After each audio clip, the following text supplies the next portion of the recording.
Look, human beings, we can't help ourselves but compare ourselves to others.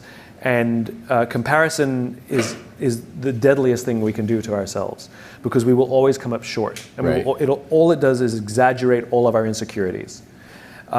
It's okay to enjoy other people's success, but you let them live their lives and you live your life. Oh, and by the way, they're curating their social media. That's not really their life.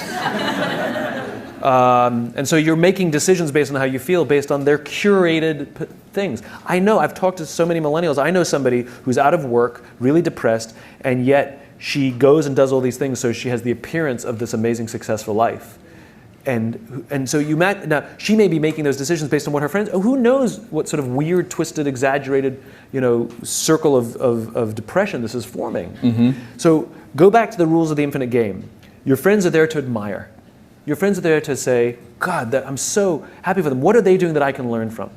I'll give you an example. So we can all fall into this trap. So, in my business, authors and speakers and folks like us, we're all comparing ourselves to each other, and sometimes it can get silly and competitive.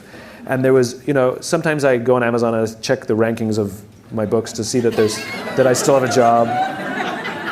And now and then there was this one author who I hated for no reason. He's very smart. His work's incredibly good. He's incredibly well respected. I respect him, but I hate him. And I would check the rankings of his books. And when I was ahead, I'd be like, yes.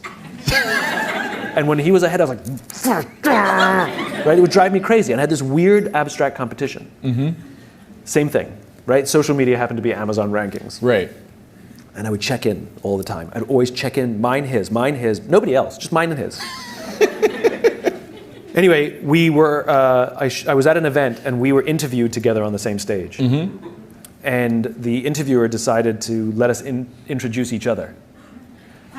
So I went first. I had to introduce him.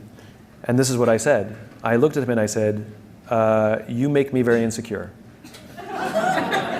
I said, because all of your strengths are all of my weaknesses. And every time I see you do well, it just reminds me what I'm bad at.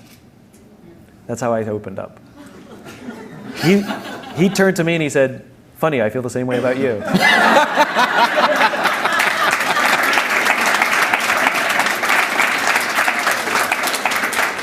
And now we love each other. Because I realized that he's really good at what I'm bad at, so by me getting to know him and really learning to love him, I'm realizing I'm getting better at those things. And I'm taking more pride in the things that I'm good at rather than thinking I have to be good at everything he's good at. Right? So it's healthy to grow our own strengths and rather than be intimidated by the strengths of others.